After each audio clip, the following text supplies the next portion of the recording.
What's up, everybody? Welcome to the first ever Hero podcast with your host, me, Mike Hero, my co host, Alex Masono, who has been gracious enough to agree to be my co host for this. And this, for now, at least, will be an exclusive podcast to Patreon, but considering to essentially allow it to be posted on my YouTube channel later in the month, me and Alex were talking about, maybe a good idea is like, put this up on like around the middle of the month, then drop this like maybe if 5 days or so later.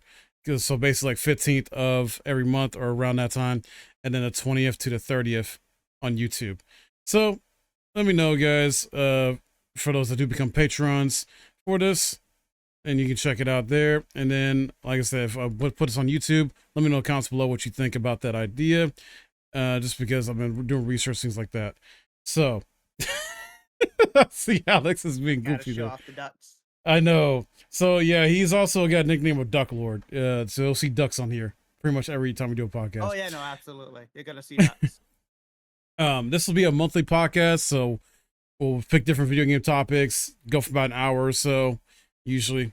And I figure we kick things off with pretty much, the biggest gaming news of this month with all the events going on with Summer Games Fest, Xbox Game Showcase, Ubisoft Forward, pretty much everything that was announced, and our thoughts on the overall presentation of each event and the games announced. So, Alex, we got Lego Horizon Adventure. Now, I don't think you've played the Horizon games, right? I haven't played them, but I've seen them played. Like I've seen a lot of the gameplay of them. I do plan on playing them at some point, but haven't Are gotten you? around to it. That's fair. Um, honestly, I don't feel like it's going to be terrible. Namely because Mhm. one, Lego games aren't terrible. They're more for like just having fun. Yeah. Like it and all the Lego games that I have ever played, it's the more so for just eh. Like you don't want to do anything super major, but you don't want to do Right. anything super dumb. Right. Lego's just kind of like in the mix of that because it's like, hey, you just want to run around and beat things up and watch it explode into Lego pieces? There you go. Like Yeah. it puts you back into your childhood state where you built something and then you just Mhm. absolutely destroyed it. Oh yeah, And like that's why Lego games. Sorry. no, and that's why I just like I don't see Lego Horizon Adventures being a terrible thing. Hmm. Granted, yes, I know the two games are like really in depth with like the story and everything, but this is more like if you don't want to be super in depth and you just want to kind of have a fun time, I guess you could say, Hmm. play it. It'll most likely dumb down the story a tad because again, it's Lego pieces. You can only go so serious with them. Oh And then yeah. not only that, like you destroy something, it breaks into a million pieces. Like Yeah. it's of Lego pieces. So I see the fun in that. And in all honesty, Yeah, I do too. Lego games are known to not really take themselves serious. They're more comedic in nature and tone. For most part, very lighthearted and just. I feel like for a lot of casual gamers, don't want to think too hard. Just want to just have some silly fun. It's coming to PC, PS5, Switch, and I'm trying to remember what the other. I thought it was a fourth system. nope, it is Uh, PC via Steam and Epic, Nintendo Switch, and PS5. Will it go okay. to Xbox? Most likely. Phone, I'm gonna throw.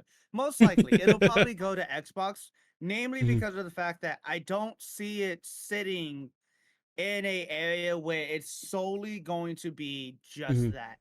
Right. In some way, shape, or form, it'll most likely go to Xbox. Mhm. Whether Xbox has to do something for it, or they just decide to say, "Here you go." Yeah. I feel it's Yeah. gonna go there sooner or later. Yeah. Yeah. Most likely, it'll be. I think it'll be a good, solid game for all ages. So, moving on. Quidditch champion. So there was like a thing in Hogwarts Legacy where there was no Quidditch whatsoever. A lot of fans were pissed, and WB is like, "Yeah, we're just gonna make our own game that's dedicated around it." Now, my issue with this, and I want to stress to people that visuals are not the most important thing to me in terms of games. It's gameplay, and if it has story, then story. Then it's like that. And Alex is the same way, pretty much. But I cannot look past the art style of this game. I'm sorry, it does not look that good. I don't know how you feel I, about it, but the art style is more of it's not supposed to be like, in a sense, like Hogwarts Legacy, like the game we just Yeah. got. Yeah. It's not gonna be like that because this is more of a, I guess you could say, like going into your inner childhood of reading the Harry Hmm. Potter books and just being Hmm. like, man, that sounds like fun. Flying around on a broom, catching things, literally bludgeoning people in the face. Yeah. Yes, that's childhood. That's literally just be like, man, I wish I could just go hit someone while flying around. That'd be Yeah. great. That's what this is for. Like, even with the art style, what it is, it doesn't put me off.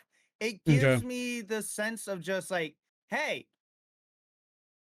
this is more for just like kind of having fun, Hmm. not like, oh yeah, you had to be the very best. It's not like Yeah. a normal sports game where you have to make the best team, the best player. Like, you Hmm. don't have to do that. This is just kind of like, hey, fly around on a broom, throw a ball, whack someone in the face, Hmm. do what you want to do. Yeah. The only problem I have with the art style is it's just at first I thought it was a mobile game. I'm not gonna lie. When I first like watched the Summer Games Fest, and this guy announced like, wait, is this a mobile game? Like, I what's mean, going on here? honestly, with the look of it, I could see where you're coming from. Like, oh, this is a mobile game. It's not. No, because it's coming But on PC via Epic Store and Steam, and then Nintendo Switch, PlayStation, Switch, Xbox. PlayStation 5, PlayStation, and So Xbox. So it's coming on all major platforms. It's just I don't know, the art styles just threw me off. I mean, the art style will definitely throw someone off for like gameplay Hmm. wise, but again, it's, you have to understand sometimes the, as we've said before, the art style isn't always Hmm. a necessary thing. Yeah, For this, the art style is to make it just kind of like a fun game. Like, yeah, that's what the art style is for. Is to make it seem fun. yeah. That's about it. That's fair. Uh, moving on then. Hopefully, Harry Potter fans will enjoy that regardless, though. So me and Brent were checking Summer Games Fest, and this got shown off. No More Room in Hell 2. Early access arrives this Halloween, and he was saying this was like Outbreak, Resident Evil Outbreak. I'm like, what? Are you serious? So, I meant to talk to you more in depth about this, like, because I'm hoping you've seen it already, but I've seen a it, little bit of it. I didn't go too far into it. um, in your opinion, does this give you Outbreak vibes? Um, so the only reason why I'm going to say no is because obviously Outbreak itself is fixed camera angle. Resident Evil Hmm. Outbreak is a fixed camera angle that is multiplayer related. Yeah. So obviously when you're going for a headshot on a zombie, if you have a shotgun, you aim up. Any other Hmm. weapon, you Hmm. just got to pray for RNG that you get the headshot Yeah. and you get that critical hit. Yeah. It's what you have to do. The I don't know exactly how well they're going to be going into this though, for what they're doing, because in Outbreak there was also puzzles you had to complete. Yeah. There was pathways that you had to unlock and open up to get around, to get to other places, to get to the end of the level. I don't know if this is going to be like, hey, you set up in a place, you kind of do some stuff, and then So you survive, yeah. or what? Like, that's, I'm gonna have to wait until more details come out for it. Well, I did look into it a little bit. There was a video I checked out that does more in depth. So it is 8-player co-op, but each person starts at a random spot on the map. Now, what the devs were describing as, yeah, they were trying to feel a sort of sense of grounded in realism to an extent, and you're essentially scrounged for weapons and supplies, things like that, and you essentially got to work your way to try and find other players while going through zombies.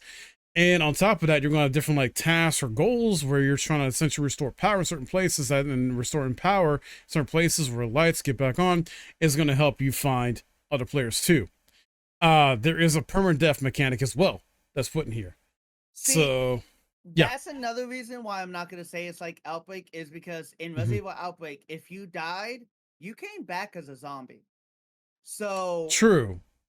in that mentality, like, if you had died Hmm. and your teammates were just dicks to you, Yeah. you could come back and literally hunt them down.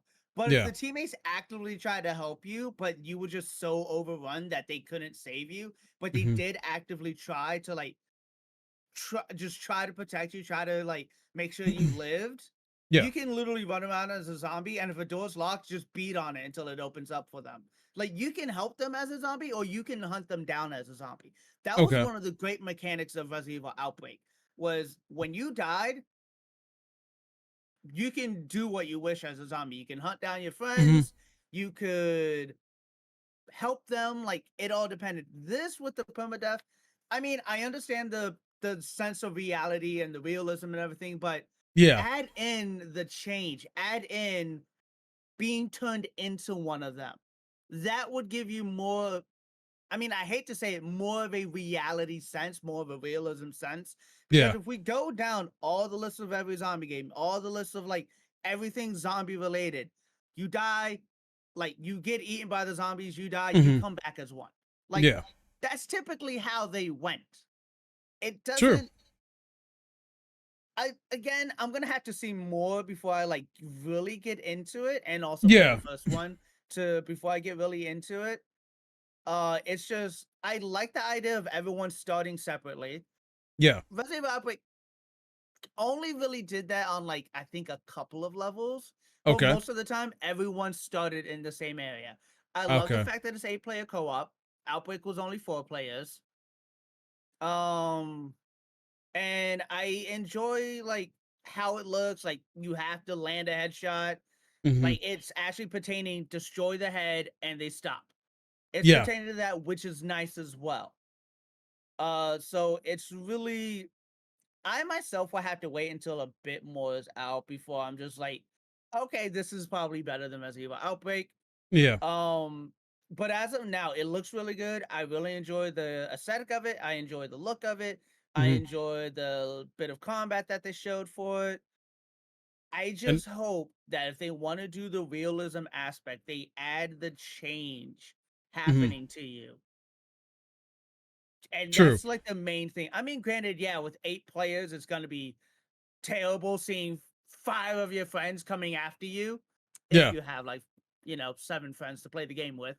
It's gonna suck having 5 friends come after you while you're trying to survive with the last 3.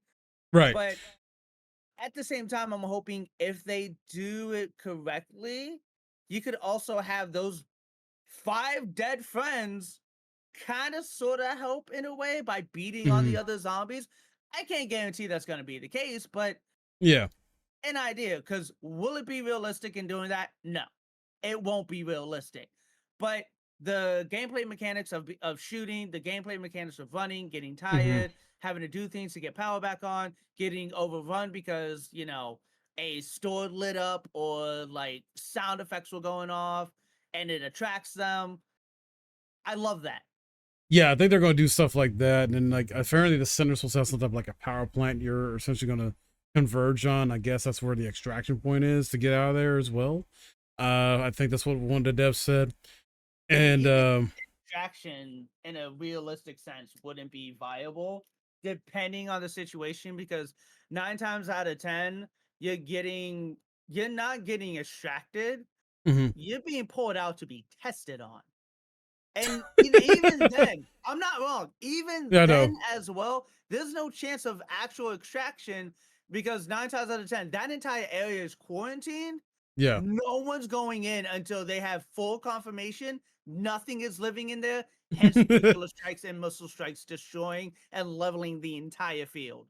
but for Now, if video it's game the purposes, entire mhm, world that's mhm. kind of like that, then I hope to see a lot of different levels added into it. I don't know. I don't know. They didn't go into detail about that. And with this being early access, I'm sure they're going to add possibly more maps, maybe different modes. Maybe they'll add in what you're talking about, the whole come back as a zombie thing I mechanic hope like so because Outbreak that did. is a Um, nice mechanic to add in because um, it makes sense. Like yeah, all the zombie games and movies you've seen, oh, they died. Oh, look, they came back as a zombie. It yeah, makes fucking sense. yeah.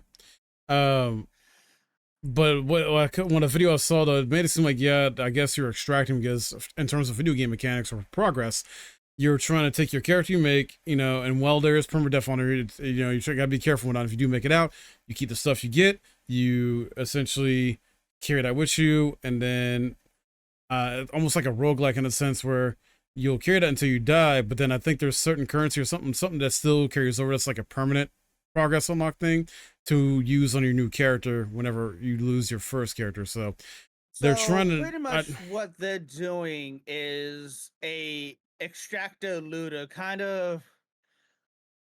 I think What so. game am I trying to Yeah, think I of? think Kind of so. like Dark and Darker. Yeah, I think it's gonna be like Dark and Darker in a way. God, Escape from Tarkov. Like you Hmm. go in, you're fighting, you're trying to survive, and then you can extract out with the loot that you have and Hmm. use it again on another run.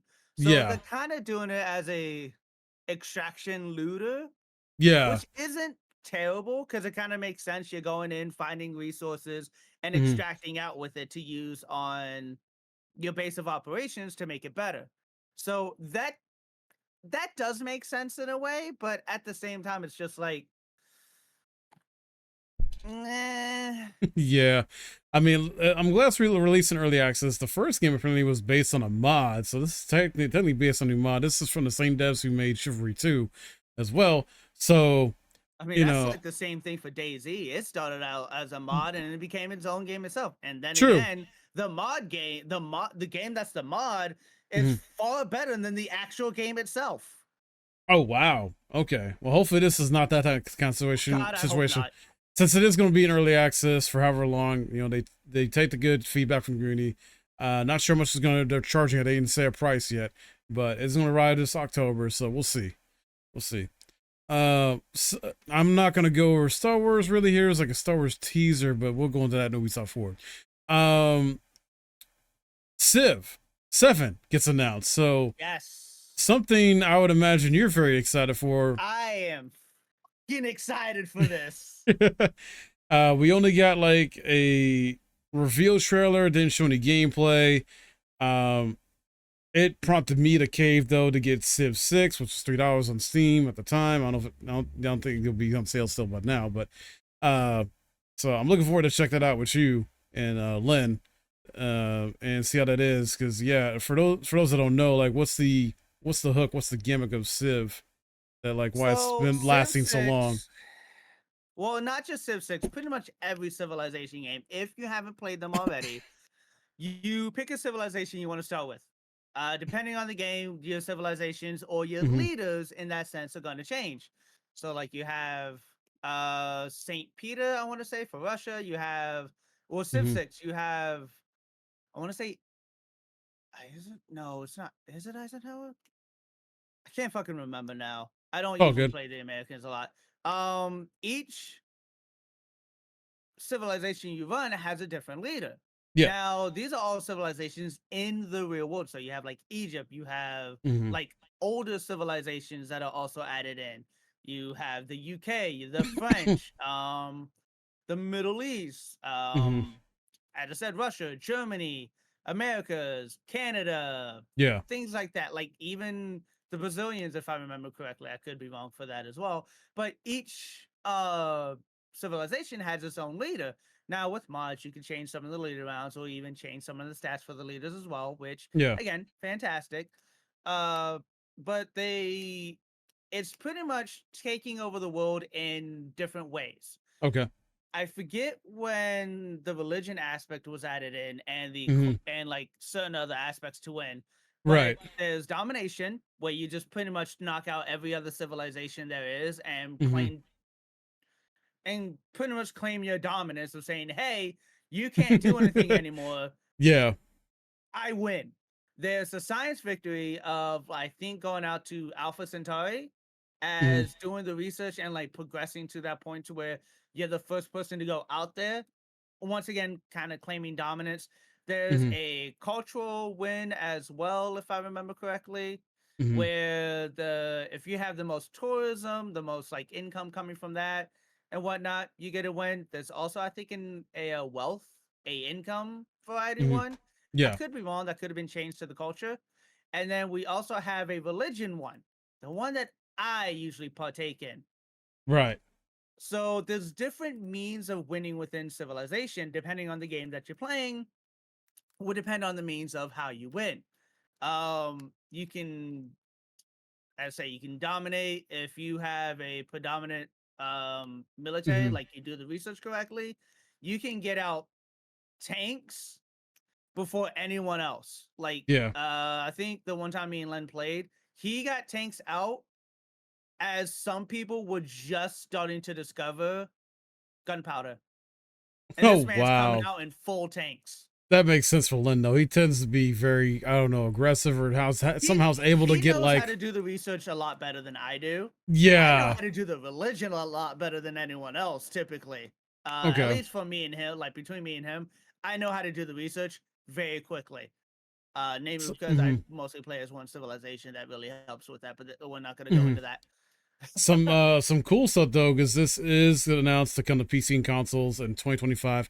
Apparently, there is going to be a showcase that shows gameplay in August for Yes. Civ 7. I was reading here, I was double checking here while you were talking, but that's very exciting. So I want to check that out. And yeah, I'm ready to dive in some Civ 6 with you guys soon. It's an RTS as Hmm.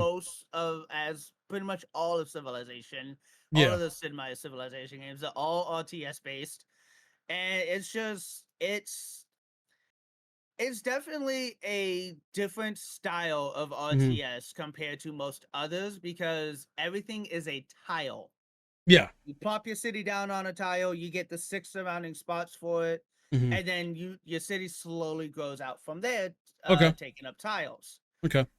And now you Nice. can also set more cities down by making more settlers, sending them out. But as you do that for your city, Hmm. the population goes down. So let's just say your population's at 15 for your main city. And you Yeah. say, all right, cool, I'm gonna make a settler because I want another city. Yeah. By now, you're probably gonna have like 3 or 4, but we're just gonna go with you stayed with one the entire time. As you make the one, once that one is created, your population drops down a number. So from 15 to 14, because you're taking that set of population and moving it to another city to, well, create its new city. So Hmm. you could take that one population and then move it. And now that population starts to grow out and now starts to go up in ranks. And then you can do the same thing again, or Hmm. you can have them both make settlers Hmm. and move out and progress the tree from that way Yeah. because you'll have doing science research, like Okay. you'll put down specific districts to help with science, wealth, culture, religion, like however you want to play, even military, Hmm. however you want to play will determine how things want to go for you. Okay. I play Awesome. more of a Awesome. defensive route and kind of spread religion. Yeah. Len kind of goes in the I'm going to murder you in 5 seconds route unless he's playing Right. against Gandhi. Right. That is, it's an all-out war against Gandhi. There's no stopping that. Yeah, you told me before, man. If Gandhi pops up, it's just like it's insane. It's If insane. Gandhi is in the game, pray that he is nowhere near you. Because Right? once that man gets democracy, done. Done. It is a done. This man will start launching nukes towards you. Oh my goodness. Man of That's how peace, bad it y'all. A is. man of peace in a video game launching nukes. Yep. You That's can wild. look it up too. You can look Oh up the yeah. fact Oh that yeah. Gandhi changes into a warmongering asshole the Hmm. moment he gets democracy. Is there any way to Now, stop him from getting democracy or slow him down? what's that? Is there any way to slow him down or stop him from getting democracy? Yeah, by killing him early on. Okay, fair enough. Fair By enough. praying that you can get enough military might and destroy him early on. But Okay. because of how he is, he also has special military units, along with every other Oh. civilization. Oh man. This man Wow. uses elephants. Of course he does. Of course he does. Wow. It is. Oh, Gandhi is like one of the. If you were to look up Mhm. player like NPCs you don't want to fuck with in Mhm. Civilization, Gandhi should be number one. Right. If you're Right. doing a solo game, the moment you see Gandhi, peace the fuck out of just give him all the PC fucking wants. And pray that you can fucking have a military might to destroy him, or pray you can do something to knock his ass down. Right. But other That's than that, fair. peace his fucking existence. Yeah. Because if you don't, say goodbye to yours. Understandable, exciting stuff to see, and hopefully in Civ 7, Gandhi, if Gandhi's in there, he will not be broken like he is in Civ 6 or whatever the heck's going on. But then again, we might get someone else that might just be as bad or worse than Gandhi in Civ 7. I don't know. Well, But see, wait and that's the see. thing. He's not disappearing. He's been in every Civilization game. He's not Oh, disappearing. okay. Well, there you have it. Moving on here to Dragon Ball Sparking Zero. This is essentially part of the Budokai series, Budokai Tenkaichi. They decided to go Sparking Zero. Gets a release date for October 11th. I'm excited because I did grow up on these games. I don't know if you played them at all or much of any Dragon Ball games in general, but Very, very small because I wasn't really too into them. and that's fair. This is coming to PC via Steam, PS5, Xbox Series XS, October 11th. So, and apparently it's the Look at Enemy spin-off game revealed destructive gameplay for iconic characters like Goku, Frieza, Boo, Vegeta, and more. Apparently there's also 6 early character unlocks, which are basically just 3 versions of 10 character. Like I think I saw was Gogeta, base Gogeta, then Super Saiyan Gogeta, then like Super Saiyan Blue Gogeta, and then similar with Broly. So I am looking forward to this. I hope it does well. This type of game series is known for having like a shit ton of characters, a lot of fan service type stuff when it comes to characters and different variations. So I'm not sure how the story is going to fully play out. It might be something similar to a Xenoverse 2 situation where like there might be some what if battles, or if you can save certain characters, situations, type of thing. What was shown off in the latest trailer, but I'm looking forward to it. I'm a big Dragon Ball fan, anime wise, and for most of the games I've played over the years. So yeah, we'll see how it turns out. We got a VR game, Batman Arkham Shadow. I love Batman, but I don't give a shit about VR. I don't know if you really do either. I mean, I don't have the chance to mess with VR. If I did, Yeah. I'd probably give it a chance. But this is also a MetaQuest 3 exclusive as well. Yeah. So anyone that hasn't upgraded to the new one, to the MetaQuest 3, is going to be pretty much sitting pretty until they do.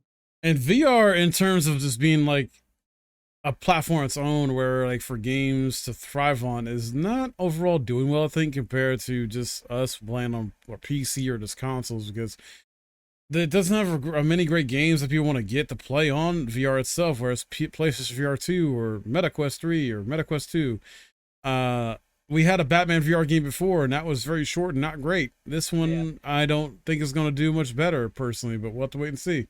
Yeah, but the other thing is, I think one of the reasons why VR isn't making like its stance is because the equipment you need to technically put yourself in the game costs thousands of dollars. Like minimum, I want to say. It costs a lot of money, and like I think the MetaQuest 3 and PSVR 2 have sort of helped mitigate some of the like cables and other equipment as far as to make it less like cluttery and less of an issue overall. It's just the fact that in order to like what I've seen for Fallout 4, in order to put yourself in the game so that when you're fucking sprinting forward, you're not running into a wall. Yeah.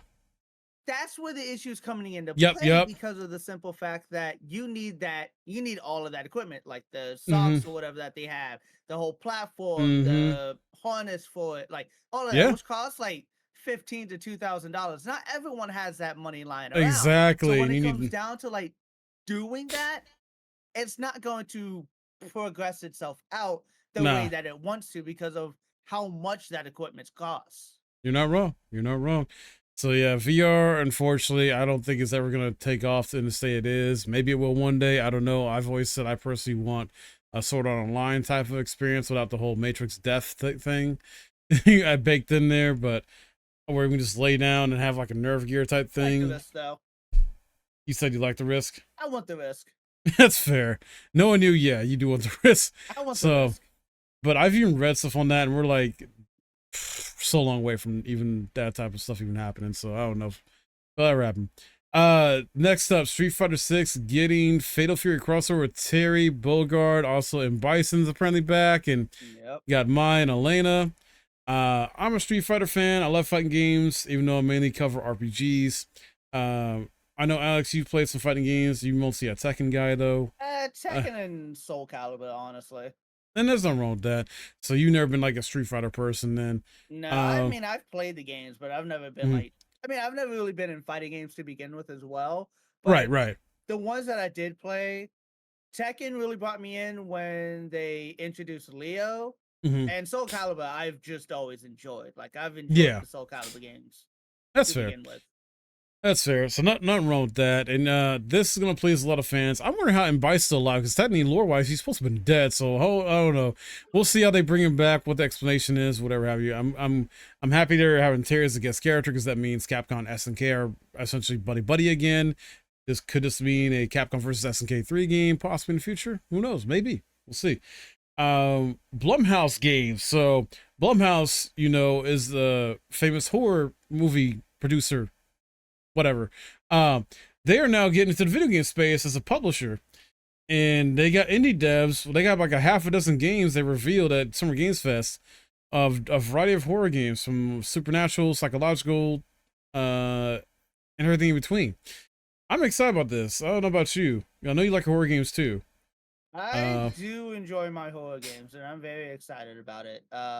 To pop back real quick to Street Fighter, yeah, M yeah. Bison has a new body, but let's that's apparently Wow. what it is. Because I Oh just saw my an article saying gosh. Street Fighter 6's M Bison has a new body. Wow. So I don't know what has happened, like to cause that, but apparently that's what happened. Great. All right. Well, I guess we'll learn more when that was at least Boy, up to he him comes releasing. out. Well, yeah, he's the first season 2 character to come out, so I guess we'll find out when he drops or close to when he drops. Okay. That's wild. I Anyway, just had to go so look for it because you're he was good. supposed to be dead. I had to go see why. You're good. You're good. So yeah, we got new titles like called Grave Season, Sleep Awake, Crystal, Theater of Idols. Idols. So on the way from And Fear the these, Spotlight as well. yeah. Kicks off with Fear So the Spotlight, but other titles like the ones you just gave mhm. Grave Season, Sleep Awake, Crystal Mm-hmm. Theater of Idols, and probably more as well. Or more. I'm happy about this. I enjoy a lot of Blumhouse's movies, so them getting to the video game space, I think is good, and them allowing to work with, they're helping out these indie devs to create games for them and kind of let them do their passions and things like that. Because I feel like indie devs are taking over. A lot of Summer Games Fest to me was a lot of indie devs, indie games showing off more than ever. And even Jeff acknowledged that to an extent where Yeah. he was saying that I think the top 10 best selling games in the world this year, two of them were like from AAA companies, which was Dragon's Dogma 2, and I forgot the other one. And then 8 of those 10 were from like indie, like solo or small team or AA type devs or whatever. So I'm like super happy about that. And it speaks to what the heck is going on in the video game industry. The video game industry is evolving. People Oh are yeah. tired of spending $70 a lot of time for these games, and they're not full content, full polished games, will not, or just like another last service or whatever the heck have you.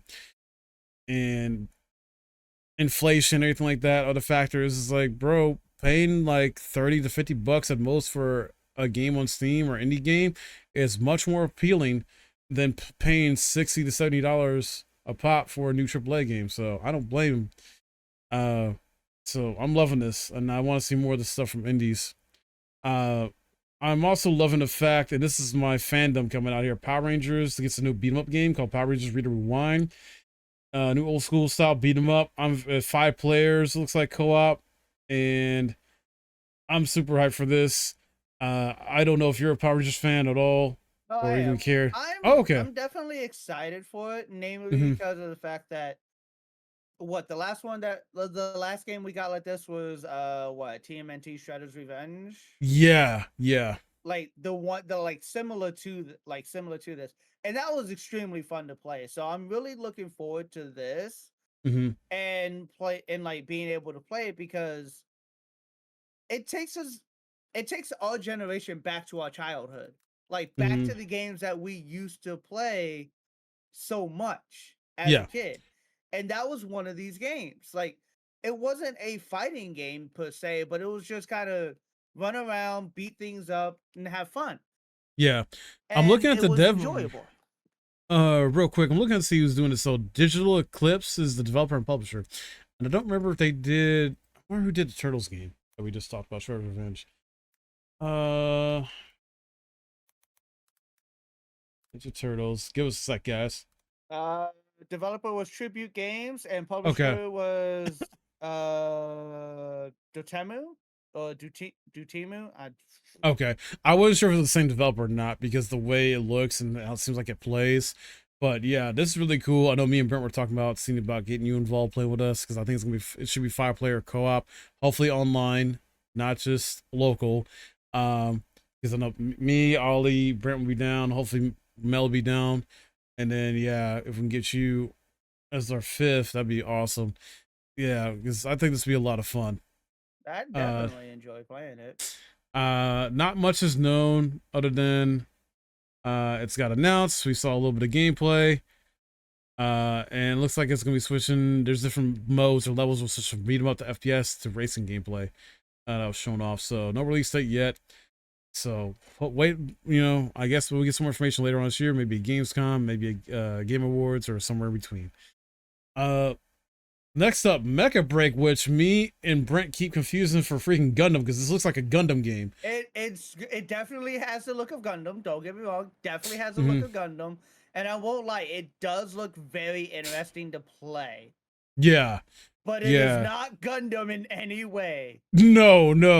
And it looks like there's a beta test set for August. What's up? I know why it looks like Gundam. Oh, okay.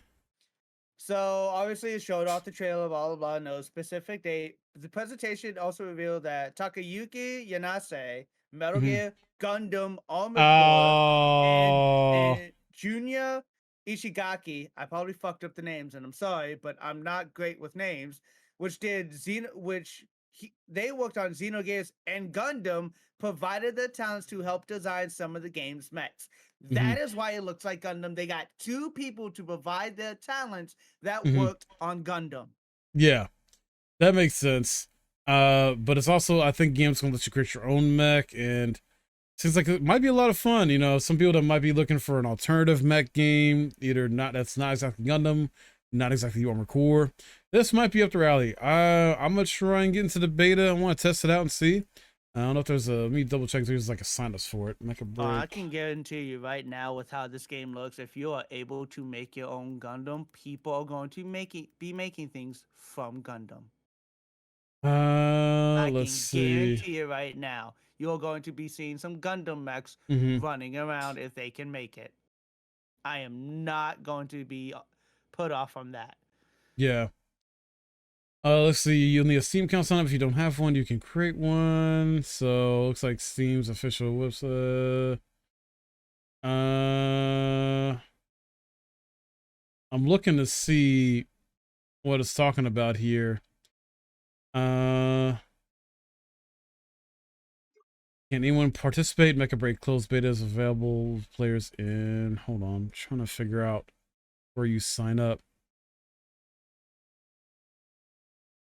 Because for some reason, I'm not seeing like a website for it. Unless it's on the official website.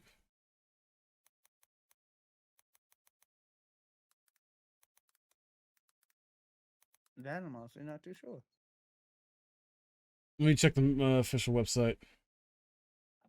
I was checking Steam community forums, whatever the heck, because that's what popped up first. All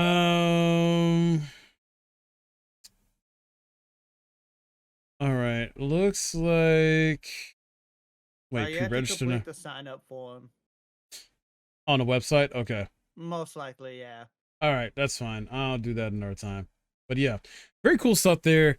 I really enjoyed Armored Core 6, and I've never been the biggest Gundam fan, but if this is like a sort of nice, like sort of in between type of game between those two, I'd be down. We're excited though. I can say we're probably both maybe not equally, but we're definitely very excited for First Ascendant finally gets release date July 2nd. But that's also around the same time Dancho comes out. I don't know why they did that. I thought they wanted to stay away from this, but it's gonna be free to play. I know both of us kind of figure like we're probably not gonna be super into it right away. We'll probably give it a shot and full release. I won't be into it right away just because if I'm going to be treating it kind of similar to Warframe, yeah, it's not gonna have a lot of. I mean, it might have a good, decent chunk of content in the beginning, but Yeah. it's not gonna have that much. Yeah. Like when Warframe first came out, yeah, it had a decent chunk, but it doesn't have the amount of content that it has now that you could do. hmm This is going to be the same thing where yeah, it might have a decent chunk of content, but you're also not going to have that much of content hmm because you might just speed through all the content and not realize it. hmm Now you're at the end game, you've done everything, and now it's just pretty much grinding things out. Yeah. Kind of like how Warframe is. You get to the end game, now it's just like, all right, cool. I guess I'm going to grind everything out that I need to grind out. Right. And I'm looking at recording here. We're like about 40 minutes in, so this will probably be longer than an hour, but that's fine. Yeah, I'll try it launch day, and then if I do play it on some type of consistent basis, so probably like every Tuesday thing before we do our usual games on Tuesday, or every other Tuesday thing. We'll not just sort of keep up with it, but yeah, I'm not gonna because I'm busy with Warframe and Final Fantasy 14 and to some extent Fallout 76, and then yeah, there's just a lot of live service games that are free to play or inexpensive that have gotten better, that are just really fun to play. Next up, Alan Wake 2 Night Springs was DLC was announced and came out later the next day. I later talked to one of my friends in the community, Stuffy. She played it, she loved it, but she's also kind of biased. She's a big Alan Wake fan, but she apparently beat all 3 episodes within one stream, so they're not too long. There's a crossover between Control, believe there, because apparently they did confirm they're in the same universe. The Control game, main character and stuff like that, since they use as Alan Wake. It's pretty cool. I believe Sean Ashmore's character is playable in one of the episodes as well. And so very nice. And they announced physical editions as well. A lot of fans been wanting a physical edition of Alan Wake 2 and hated that it only released digitally. So it's great that Sam Lake, the head of the studio, was able to get this worked out, and they got the funds they needed and resources they needed to essentially print on disc. So he announced like a deluxe version that's coming out soon, I believe. So that's awesome, guys. And we got Skate gameplay reveal. This was a goofy thing. There was like a skit thing that showed up, but it seemed like it was in the skit they were calling themselves M Corp, and it seemed like they were taking a stab at Microsoft. I don't know. That's what me and Brett were guessing. Well, it was a sort of crazy skit. Skate apparently has been announced a long time ago. I guess like a new sort of like an alternative modern take on Tony Hawk's Pro Skater, but I mean, this version, there's 2 versions of Skate. There's the one we have now and the one that we got years ago. Which I thought at one point was called Sessions, but I guess I'm wrong on that. I don't know what the heck. Losing your mind there. But the thing is the fact that is this going to be playing out the same way as what the other game was like? Yeah, I don't know because I didn't really like pay attention to the other one that you mentioned before. Which, if they do, I hope they bring back like the stuff that they had in the other Skate games, which it looks like that they might have. But if it's going to be the same, you're gonna have to be doing the tricks with the analog stick, which I thought was a good thing, to be honest. Like I thought that was fun. But it does look like it's Skate from what it was before, but a bit more colorful. Because I remember I think it was called the Hall of Meat, and it was literally just you trying to cause as much damage as you could to your body. Yeah. It was one of the greatest game modes ever done. Because it was so fun. Nice. Okay. I don't know. I used to be in a Tony Hawk Pro Skater when I was younger a little bit, but I grew out of that stuff. So I'm not really excited for this, but I know the skating fans, if there does come out, or the second version or new version, whatever the heck it is, hopefully, it appeases them and it's a good game. Yeah. Valorant coming to console. I honestly don't give a shit about Valorant. No, don't really care for Valorant. Like I played it a bit. Yeah. I mean, it's not my thing. We got Among Us animated series clipped. It's coming out soon, and then Outer Sloth revealed. Outer Sloth is basically a sort of game-changing project that Innersloth is doing to help out fellow indie devs, essentially to help fund their projects, to help their dreams come true with game development, and that's freaking awesome. I mean, that's nice. Dune Awakening story trailer set stage for Paul Atreides, a character in the Well, lore. don't ask me. I don't know, but the Fun Console World Survival MMO take on Dune. Peter Summer SGF, and we still got a release date. Ooh. But it's gonna launch Platform, yeah. eventually for PC via Steam, PS5, and Xbox Series X and S. So, little new trailer there. Not much else though, unfortunately. It will reappear at Gamescom in August, so maybe we'll get some actual true updates. There, see some gameplay. Maybe get a release window. I don't know, or at least early access, possibly. I don't know if they'll do that or not, but we'll see. I would say a highlight of the show though was Kingdom Come Deliverance 2, which I never played the first one, but this looks better than the first one. And showed off gameplay, and it showed off a crazy scene where apparently your character or one of the characters is like having sex with a chick. I'm just like, what the hell? Without really showing too much. And I'm just like, whoa. And the gameplay and what you can do in it, like, this looks better. So this is a grounded, realistic action RPG. Don't expect dragons. Don't expect magic. That's not how this world is set up and the lore and the gameplay. No, you are, I believe, the main character from the first game, and you're essentially building up your area, town, or kingdom, and it's kind of some of a sandbox, or stuff can happen organically. What it sounds like, where one person's playthrough might be different from the others because in terms of your decision making and actions you take and things like that. No release date set yet. And expect to arrive on PC, PS5, Xbox Series X and S later this year, though, apparently. So very exciting stuff. I love medieval shit. Honestly, and I keep having people in my community tell me I should try the first game. You should try the first game, Mike. It's great. So I may give the first game a shot. I don't know when. We'll see. I'm a horror fan, like Alex is, and we're excited about the horror games I announced earlier. Slitherhead, though, from Silent Hill creator, got a official gameplay trailer, and it looks really crazy and cool. Gonna be released in November as well. What do you think of Slitherhead? I'm honestly kind of excited for it. Like, Yeah, with how it is and everything. it looks so crazy and good, and like I'm seeing different elements. Like, I'm definitely seeing Silent Hill inspiration takes. Seeing a little bit of Evil Within type vibes as well in it, and some other horror stuff in there. I'm just like, it's coming out November 8th later this year, which is very exciting. November, October, and September are shaping up to be more, filled up with games and what we should expect from these lower key titles and AAA games. Yeah, I'm very excited for this.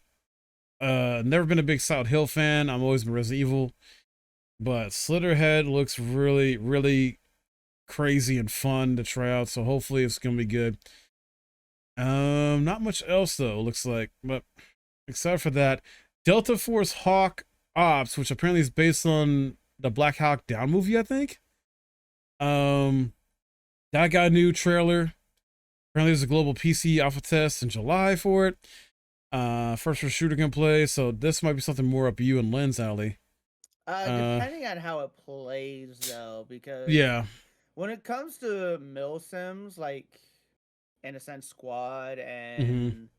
and I can't think of it. 6 Days of Fallujah, Ready or Yeah. Not, like things like that. We love them because they're more realistic for military sims, for mil sims, Mm-hmm. and Yeah. they're fantastic. They're fun to play. Edit.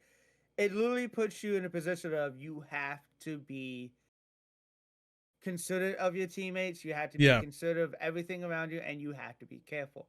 You can't just go in balls to the wall saying and just shooting everything. Yeah. Like, you have to plan. You have to make sure things are set up. Like, Mm-hmm. it's an entire thing, and if it plays out kind of like how those play out, I might consider getting into it because of that. That's fair. That's fair. Definitely. Yeah, you guys are talking about those different games too, where it's like real strategy, real teamwork is applied to those versus like a game like Overwatch or like Call of Duty or whatever the heck. Where it's just not necessarily brainless or mindless, but it's just more of those sweaty, like, does like hop around, shoot. Let me use Halo tactics to jump around and shoot and kill. It's like, no. But it's literally like you move in slowly, you peek doors, you make sure everything is clear before you move on. Yeah, that is how those games are, and that's how fun they are. we'll see if that is the alpha test is in July, so might look into that as well to see if we can try that out. Killer Bean early access drops this summer. Killer Bean, this just came out of nowhere, and I'm just like laughing at shit. Like, what the hell? Brett told me apparently this is based on a YouTube series that is available for free to watch, and it's a roguelike. Apparently, it's gonna be, you know, over the top sandbox gameplay. Very silly. I'm actually kind of interested. I add to my wish list, so I don't know. We'll see. How it is. Did you check out the trailer or anything about it? Nah, I didn't get a chance to check it out. You're good, but it's very comical type of looking game. I won't lie, the image that I'm seeing of it definitely looks fucking comical. Yeah, very crazy. But another indie game, you know, another indie game coming out soon. Then Wander's Stop trailer reveals a cozy game with dark secrets. So definitely like a low key one. I think for the cozy gamers, not really my thing. I feel like that's for like the people who enjoy Life is Strange and stuff like that. Yeah. Like, anyone who enjoys Life is Strange will probably enjoy Wanda Stop from the looks of it. And then this game apparently there's a new version, New World. Aeternum gets October release date for PC and consoles. Apparently, and this is causing a bit of uproar and some confusion because I guess the current version of New World is going to get replaced by this game. And I think our friend Ray was telling us it's going to kind of maybe be like a Wayfinder situation where it's like they're going to replace this new version or replace the old version with this new version, whatnot. But I'm not sure if they're going to refund players that invested so much time into the current version, or if it's going to be a free upgrade, or what the heck. I don't know. So pretty much, I mean, granted, it's free. It was free to play, but pretty much another Phantasy Star Online 2 situation where you had Phantasy Star Online 2, and they just went, yeah, no, screw that. Here's New Genesis, have fun, and now it's just completely different. Yeah, you got a point. You got a point. Yeah, that's another great example. Yeah. Where essentially, some stuff crossed over from the original PS2 to New Genesis, but not everything. Yeah. So it's probably gonna be like that. It's Brent's gonna support crossplay between platforms as well, though, and I don't know. Like, I was sort of interested in trying out New World, but now I don't know if I want. No, I don't think I'm gonna do it. At least it's still gonna support crossplay. Like, I love the fact that a lot of games are getting into that, but yeah, it's just like this is at least like the third game we know that's done this or doing this, where it's like they're just getting rid of the old one and bringing a freaking throwing out the old and bringing in something new and just just changing everything on it. I think Overwatch did that with Overwatch 2. Ark Survival did that as well, and yeah, I don't know. It's weird. We don't talk about Overwatch here. Okay, fair. My bad. All right. So, Power World getting some new island and more pals and some new content. Get a new raid. This game's been higher level cap. This game's been popping off, and honestly, the devs deserve it, man. They put in some good effort. Absolutely. They pretty much gave us what we've been wanting in Pokemon. Yeah. I mean, I'm not gonna say like, oh yeah, you could fuck them type thing, but like, hey, you can harvest your pals for food. You can force them into labor. Like, you can do, well, force is a terrible word, but still, like, you can have them work for you. You can fight with them. You can kill them and eat them. You know, kind of. For those who have played Power World, you understand though where he's coming from. Like, you get what he's talking about. Yeah, like, Power World gives us what Pokemon wouldn't give us. Yeah. It doesn't give us the gruesomeness of what we know is in Pokemon. Because obviously, we know that they're going to eat the Tauros, the Magikarp, they're going to eat the Pokemon to survive. We're not fucking stupid. Right. However, Power World actually gives us that. Yeah, exactly. Fantastic. I still got to get it for myself on PC. I know you, Lynn, I think you and your girl has it on PC, so eventually I'll get it. I do want to go back to that with y'all and play it. Moving on, though, Monster Hunter Wilds officially gets crossplay confirmed for all platforms. So this is going to be coming to PC via Steam, PS5, Xbox Series X and S. New trailer, essentially clarifying that cross progression will not be supported, but crossplay will be supported. I mean, I So can understand why the cross progression won't be supported. yeah, Kind of, uh, sort of, but that at least sucks. crossplay is. That sucks. Maybe there's something they could do about that post launch. Maybe they can add that as a post launch update thing. Some games have done that in the past. Capcom is still trying to get used to and very new to the whole crossplay sort of strategy and standard because I think they included an Exoprimal. They included it in Street Fighter 6. Yep. So it makes sense they're going to do it in Monster Hunter. It's still launching 2025. No exact release date. Who knows? It could launch January, like, sort of how Monster Hunter World did. It could launch in the springtime in March. How Rise did, we don't know. But cool stuff there. Another Capcom game, Kunitsu Gami, Path of the God gets a release date for July, and this is coming on Game Pass. So July 19th. Very cool. This is a very unique kind of game coming from Capcom. Something that you wouldn't really probably expect from them. It's a strategy game of sorts. Where I'm trying to remember the details of it. Basically, you're protecting the goddess, and there's certain things you got to do during the daytime and to prep for it. And then when nighttime hits, that's when you essentially these like yokai demons pop up, and you got to fight them off, whatnot, and essentially protect her to while she's moving along across the path or area or whatever have you. I know you can like recruit people in the towns like that to help be part of like your army or whatever, or units like that too. So it's got gonna have some RPG elements to it, some sort of RTS strategy type elements to it. So like a kind of like a tower defense thing as well. Yes, yeah. I'm curious about it. It's gonna be on Game Pass. I'm gonna give it a shot. See how it is. Hopefully I enjoy it, and it's gonna be day one, so saves you some money there if you got Game Pass. You don't have to pay full price for it. If you're not, if you're hesitant about it or not, this might not be your thing. And then I think lastly, Phantom Blade Zero reveals Breakneck Action World Tour demo that's happening now. No actual public demo for us to play yet, but there's going to be demos at different events coming to China Joy in July, Gamescom August, Tokyo Game Show in September. Yeah, but the new trailer reveals a more in-depth look at some of the combat. I'll be doing most likely by the time it's already has gone up on Patreon and obviously on YouTube, I've already done a video covering a more in-depth details on what's been announced recently with this game. But basically, at first glance, you might interpret this as being maybe another Souls-like. Well, not necessarily, because before we started recording this, I was doing a little research on it for a YouTube video.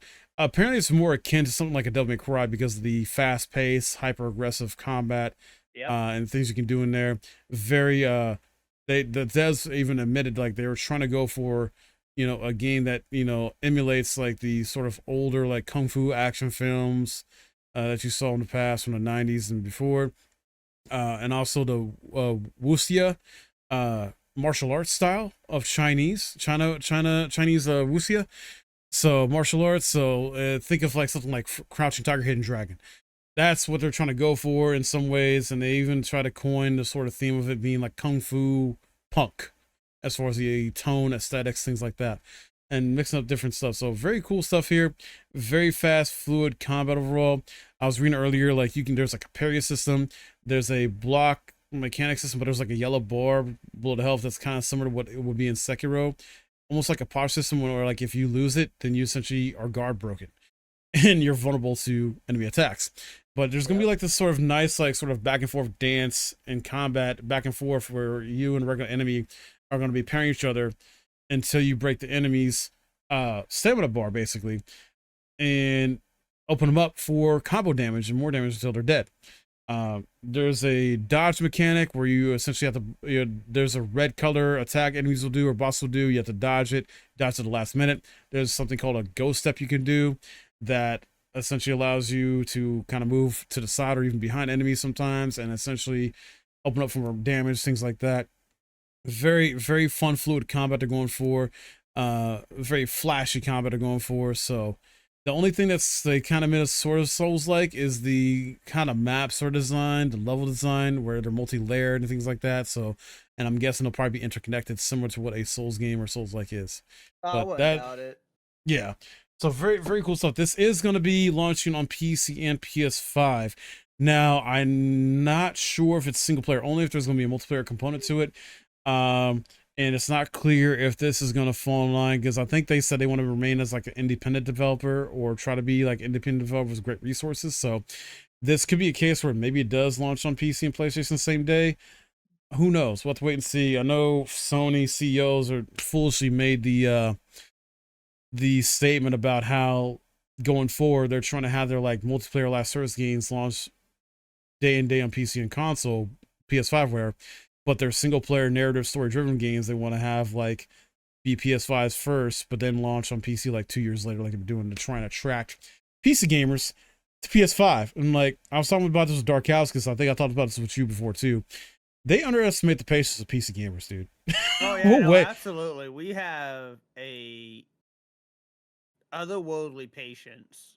Yeah, like you're a great example of that. For one, you wait. You were like, I've known you for a long time now. You wait for something to come on a PC, especially if it's a PlayStation. Bro, I will wait my life away. Yeah, and you'll get that shit when it's either on Game Pass or super discounted or something. And I don't blame you.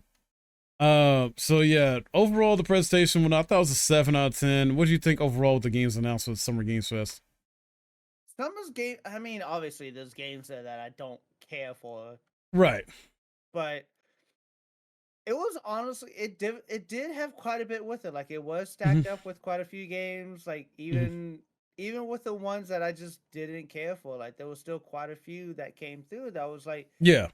like here's this, it's gonna be great and whatnot. Yeah. So I mean, I'm not gonna be like, yeah, it's gonna be the best game ever. Let's go. Like I'm not gonna fucking put the hype into it, Right. unlike some people do. Hey, I'm not just talking about you, motherfucker. I'm talking about everyone else in this goddamn society. That's true. Anyways, That's true. I feel it was pretty good. I'd give it about a 7 as well. I mean, honestly, I only really give it a 7 because my own personal bias. They talked about games that I just did not care for. Yeah.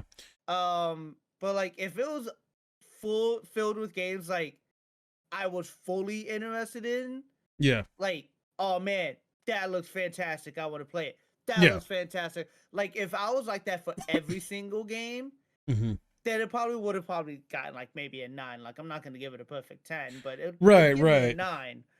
But like with Monster Hunter Wild, Power World, fucking, even though the Ubisoft Forward gave us more for Outlaws, Phantom Blade Zero, like a lot of these games, Slitherhead, like a lot of these games are like, yes, I would love to play that when it comes out.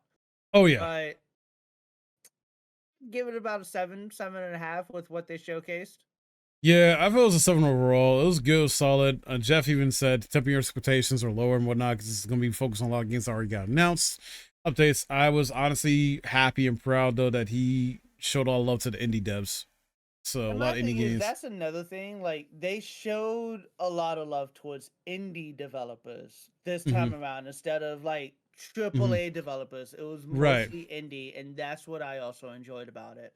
Yeah, and part of the reason for that is like a lot of these AAA companies, Sony, Microsoft, whatever, are not having a lot of their key titles or franchises coming out or first party franchises coming out until next year.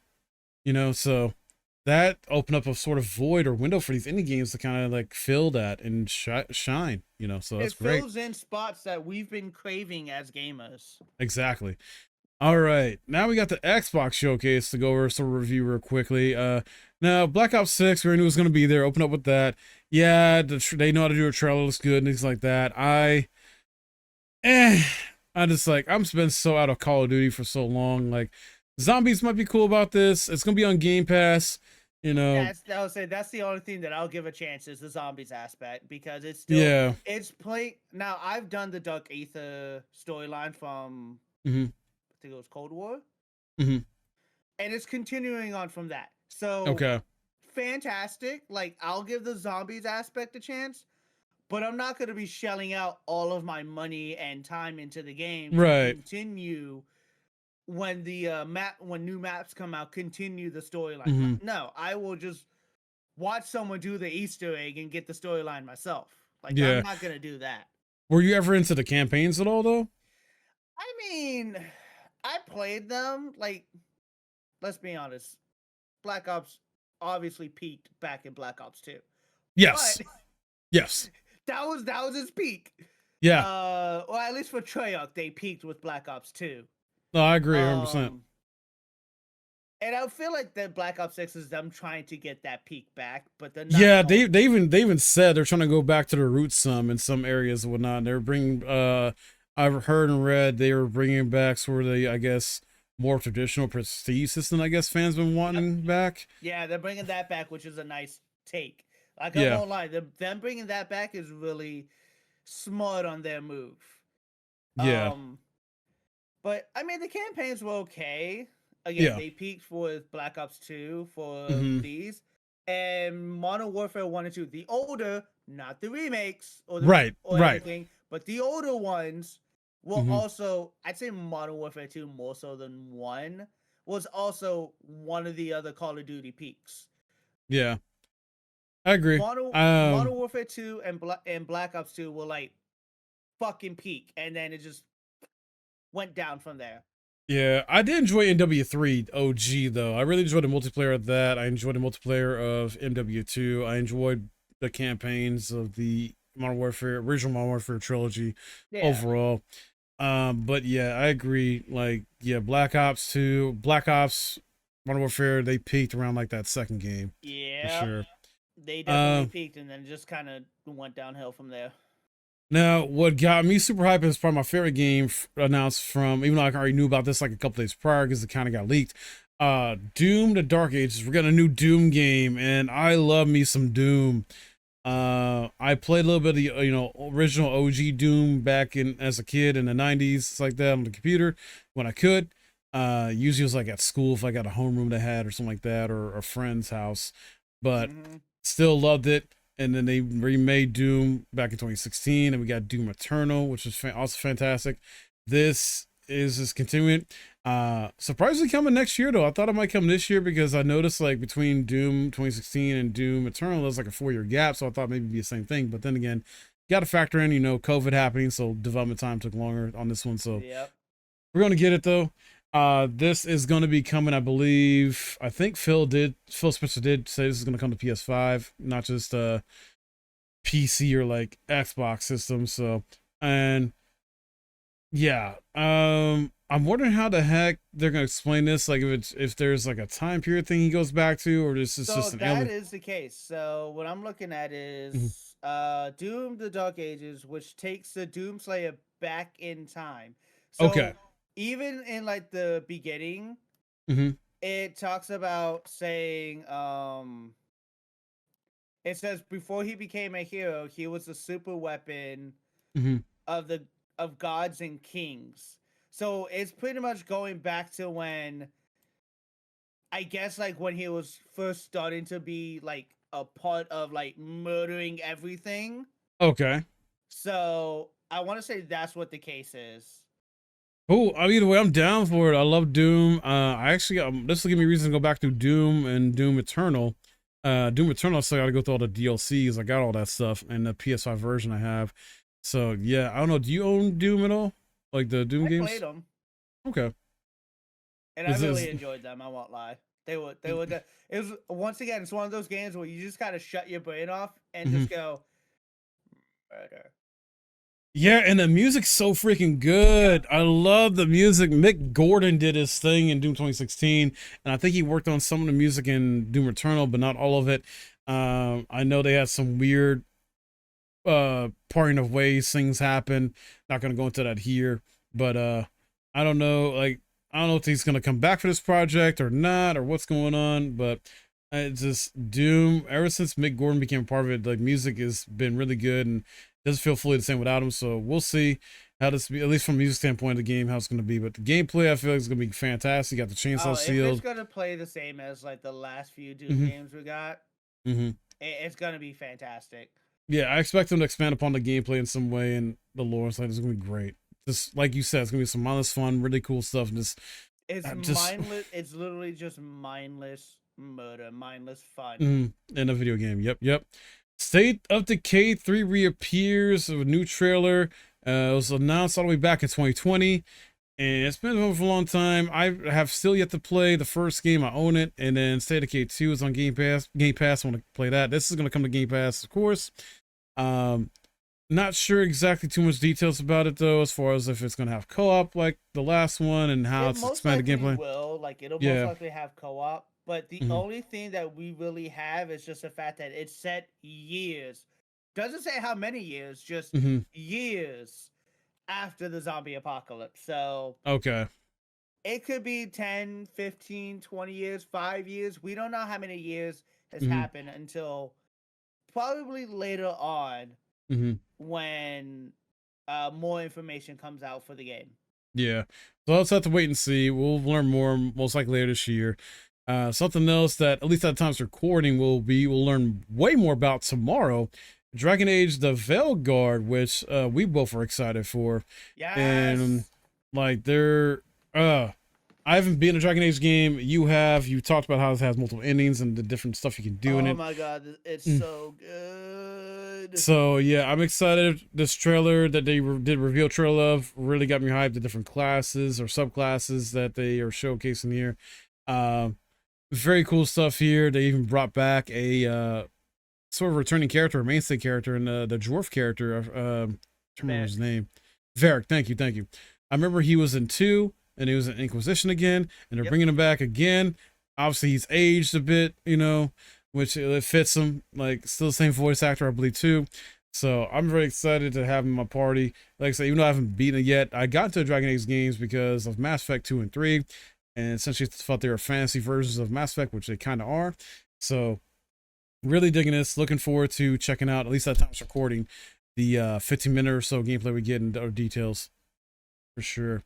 Fallout 76 is getting some new free content. We're gonna be able to play as a ghoul early next year. We're getting a new region, I think, right?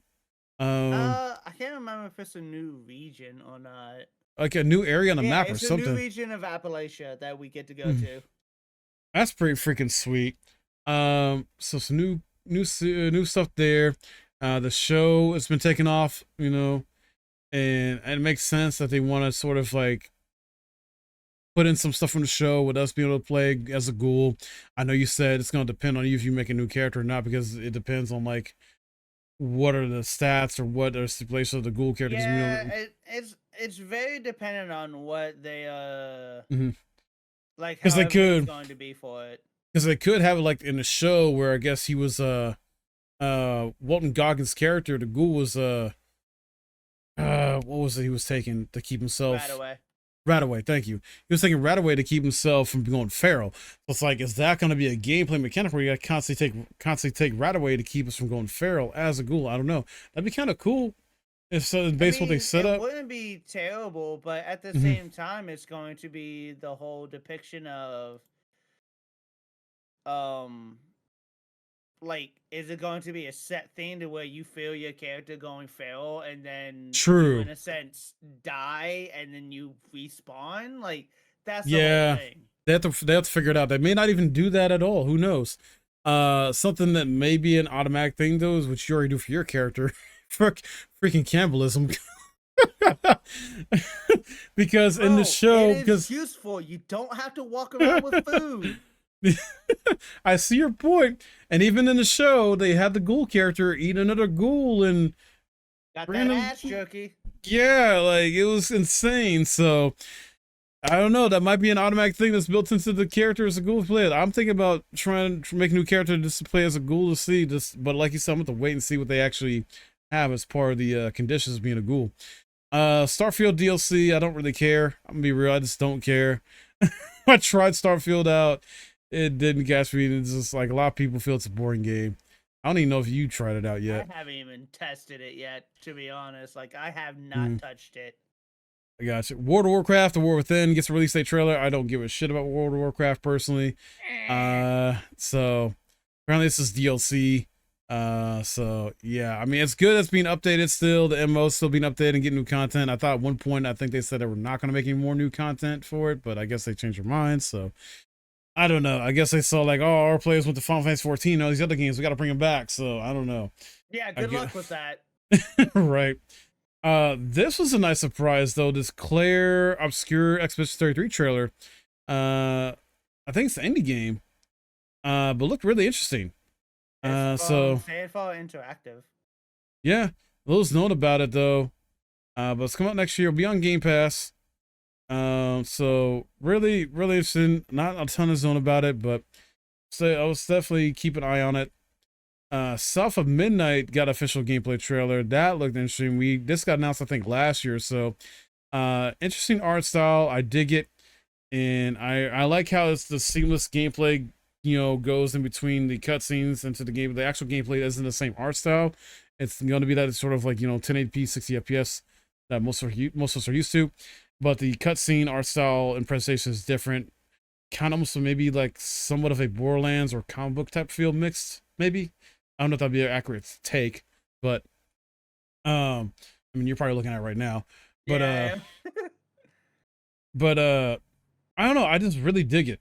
I really dig it, and I'm looking forward to this game. To try it out, and especially with it being on Game Pass. So if like, why not? Really cool stuff. That there's like a talking fish, and like she's on it, and they're talking, and apparently got this giant ass crocodile they got to deal with or get away from. So they essentially the fish right now comes up with a plan, and essentially they got to execute the plan to get away from the crocodile. Very cool stuff. Then I was surprised Metal Gear Solid Delta Snake Eater showed up here. Gameplay trailer. And apparently GameStop, I found this out earlier today, GameStop leaked the release date. oh, really? Yeah, this is dropping November 12th, I think, based on Nice. the leak from GameStop. So November is shaping up to be a big month. October is too. I mean, So I won't this lie, I'd consider getting I'd consider getting Snake Eater just because it's a mhm, remake of the third game. Oh yeah, yeah. yeah. I definitely will want to get this. Metal Gear is one of my favorite franchises of all time. I own most of the games. I don't. I sort of own the fifth game, but I got technically because of PS Plus. I'm a PS Plus subscriber, so I eventually want to get that on PC, so I fully own it.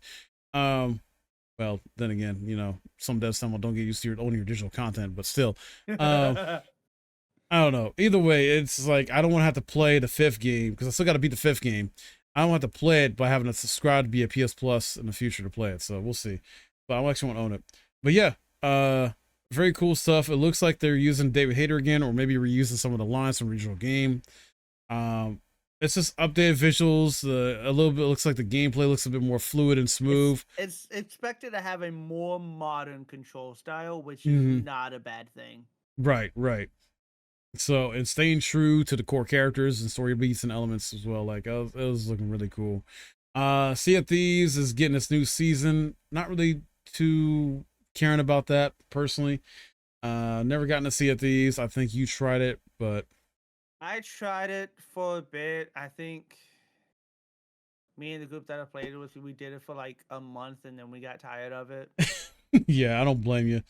Don't blame you. It's one of those games it's relying on consistent updates, and even then, like once you're done with that content, it's like okay, not I really mean, much to it do. wasn't like a fully terrible game, but Yeah, it's just you hit a point and it's just like, yeah, yeah, you hit a point and you just become done with it. Like you yeah, do so much and it's just like, no, I'm good. yeah. That's fair. A new Souls like coming from the devs of Ashen. So this is called Flintlock: The Siege of Dawn, out next month, literally July 18th, the day before the Capcom game. This is going to be a day one Game Pass as well. I might even try to get you to play this just to see how you feel about it. Like, because I know you got your little point thing. I'm saving up for make you play something on your stream. I mean, I'd probably play it initially anyways. Like it looks interesting. Yeah, it's from same team behind Ashen, so A44 Games. Flashy third person action game, so has an explosive Souls like. Uh, so, and this was announced a long time ago. It's going to be released on PC and consoles and Xbox Game Pass. So, I'm looking forward to this. There's actually a demo out right now if you want to try that, dude. There's a demo out. I'll Not probably even part try of. it out. Not, it's not even part of Steam Fest. It was demo was available just before Steam Fest even started. So yeah, man, try out the demo at least. I know I am this week at some point. Perfect Dark reboot finally reappears and we get first look at gameplay. I did not know this is Perfect Dark at first. Yeah, it doesn't look like it, to be honest. Like, it really doesn't look like what we, first saw of Perfect Dark. Mm-hmm. And now looking at it, it's I didn't play the Can't OG. wait. Did you? I Did did you play play- the OG. Okay, is this any reminiscent of the OG at all? I mean, it's been a while since I've played it, but I don't know. Like, I'd have to look at like Mhm. side by side takes again True. of Okay. the two, Yeah. but I don't think it's going to be like a 1-to-1 scale, but it could be. Right. As I said, it's been a while since I've played the Perfect Dark games, Yeah. so I would have to like look at them side by side, basically. That's fair. We don't got release date yet, but we actually got to see gameplay because I think when it first got revealed or announced, it was just a CGI trailer. So Yeah, I have think it gameplay was back. like quite a few years ago that it like Mhm. got announced. Like, hey, this is being redone. Yeah. Good news is this is another game that's a day one on Game Pass, so save some money. Well, I'm gonna play it that way too, most likely. Play it on Game Pass. Hell yeah. Yeah, Age of Mythology Retold, and you confirm this is a remake of the original. yep. This is RTS, so utilize modern RTS mechanics to deliver a magical strategy game. This is going to be coming this year, September 4th. Hold on. Sorry. The Xbox Peace. consoles and Windows PC. No, Yep. wait, hold on. And yeah, Xbox Series X and Windows PC. I was looking at something else. No, you're good. You're good. It's gonna be on Game Pass, so I don't know. I don't know if this game's gonna have multiplayer or co-op. Like if we can do like a Yeah, Warhammer that's 3 thing. But I'll check it out. I want to give it a shot. Check out on Game Pass. So another RTS to get excited about besides Civ 7. So very cool stuff there. Diablo 4's Vessel of Hatred expansion, which originally got announced last year, and I believe Blizzard said they're trying to do yearly expansions. I don't know how realistic that's going to be, but we'll see. And then especially with how they're doing it, they're pricing at $40. Now, to be fair, like companies like Square Enix, they charge $40 for their standard expansions too. So I think the price point isn't really that egregious if you're comparing it to other MMOs that do the same thing. It comes down to how much content they're offering is going to be actually in there, and if it's going to be worth the price. It's releasing October 8th. Currently they're in their season 4 Loot Reborn, which I do want to give that a fair try and see how the current state of the game is. A lot of positive feedback, a lot of people have been praising it, that it's finally, some have jokingly said it's finally released. Because yeah. because Okay, the game's finally released. yeah, a year later it's finally out because the first few seasons didn't give us what it wants and changed up some stuff that shouldn't have changed. And that I remember they did I think on season 1 or short before season 1 or whatever the heck, they fucked up hard with an update that really messed up some stuff. Forgot the exact specifics, but it really messed it up and they had to revert that stuff. So yeah. We'll see. It will be day one for me. No. I still got to go back into Diablo 4. I reinstalled it and give it a fair shot, and I'll do a video on it and see if it's worth playing in 2024 based on the base game alone. It's mainly the in-game stuff. That's the main stuff that's really they focused on. Deterred a lot of people away was the end game stuff because so many people were hoping for a Diablo 3 essence, like end game, and maybe even Diablo 2. Yeah. But the end game that we got was nowhere near what we as gamers were expecting or wanting. And that's what happened to and based on people saying peace. Yeah. Like they did the story and they just went, I'm out. Based on what I've been hearing about and reading about, though, it seems like they're trying to do some stuff that Diablo 3 did in terms of in-game and seasonal stuff, or at least the in-game stuff. So, like I said, I'll have to give it a shot. If I can convince you to give it a shot with me, maybe. Well, no, I don't know what your level of your character was. I know my highest character is level 67. I don't know what you. At best. Yeah, I'm about to But say I think you're in the I think 50s. I hit Endgame and said, all right, I'm done. I finished the story out, and that was it. And I understand. I don't blame you, dude. I don't blame you. But yeah, I'll check it out at least, see what I got to do with solo and see how I feel about it. A game I think we're both excited for, though, especially is Fable. I didn't play the original Fable, but the Fable remake that's supposed to be coming out. We finally get it's going to come out next year. It will be on Game Pass. We got saw through the gameplay, and it's a very like comedic vibe to it, and like I like it. I don't know if the original game had that. Oh, the original Fable definitely had some comedy within it. So yeah, Fable, like the remake looks really good, silly, has sort of this dry humor a bit in there, mixed in with like some cool moments. Um, I see Fable Anniversary all the time on Steam. I eventually want to get that because I think that's what is that the original game? For Fable Anniversary, Yeah. yes, I want to say it's the original. At least gives you. It should be the original if I remember correctly. Okay. I eventually want to get that and try that out before this game comes out, just so I can kind of compare. But yeah, the footage was focused on Humphrey, retired hero. I don't know if that's a character you remember from the lore, or if that even wasn't a character in the first game. But Don't you remember know, Humphrey. he's basically doing some narrative dialogue while the actual character you play as, this female character, is like out in the world exploring, talking to NPC characters and attacking monsters, things like that. Um, this is coming 2025, and it's going to be on Game Pass day one.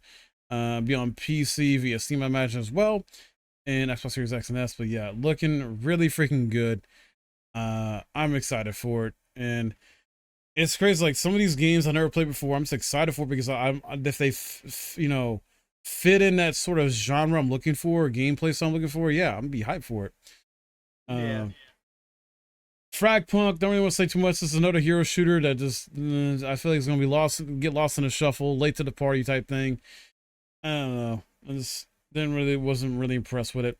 I mean, it's offering something new, but I don't know. I don't think I'm gonna be all that big into it. Yeah.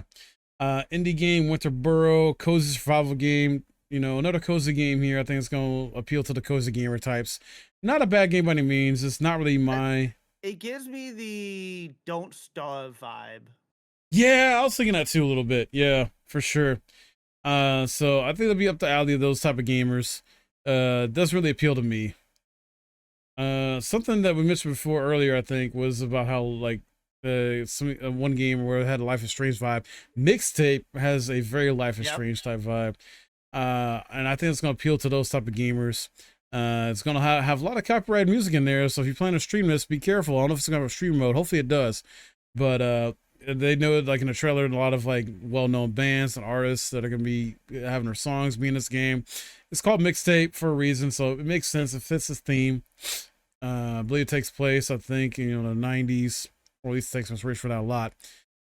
So you got like Iggy Pop, Roxy Music, you got Lush, Smashing Pumpkins, a lot of artists like that are in here, and it will be on Game Pass as well next year. Then an actual Life is Strange game. We'll get a new Life is Strange game, I guess. Life is Strange Double Exposure. We got a returning main character called the name of Max coming back. A new story. And this is interesting. It's going to be like involving two parallel worlds where I think there's a character, or maybe her mom, I guess, is dead in one world and not in the other. And she's trying to, at least the premise or setup was like she's trying to figure out a way to save her. So we'll see how that turns out. Yeah, she's actually throwing herself to a parallel universe and use her abilities to solve the same murder across two timelines, basically. So this launches later this year, October 29th. I know you're not into these games really, like the Telltale Life is Strange style, but I enjoy these games to a certain degrry. I may eventually give this a shot. I enjoyed the first Life is Strange game. It's just not my cup of tea. Yeah, a game that's not my cup of tea is this Flight Simulator. We get like a Flight Simulator every year or update to one. I'm like, I'm good. Well, we literally get a new flight sim every fucking year from Microsoft. It's like Forza or something. Pretty something Forza. I am excited for Indiana Jones though in the Great Circle. That comes out later this year with no release date yet. but that is really looking good. Troy Baker is Indiana Jones, and he actually does a fairly close enough good job as the Harrison Ford voice for the character. If you've heard him as Indiana Jones, and yeah, it's the first person, and when actual gameplay is shown, but the cutscenes are like blockbuster movie Hollywood type style. It seems like from Machine Games as well. Same people did Wolfenstein, so I expect this to be a really good game. You Oh yeah, know, if it's the same people that did Wolfenstein, this is probably gonna be really good. yeah. We don't talk about that one they did. That's Youngblood. That was horrible. So please don't repeat those Yeah, mistakes. Please don't repeat those mistakes in terms of not gameplay with and this at overall. least. No.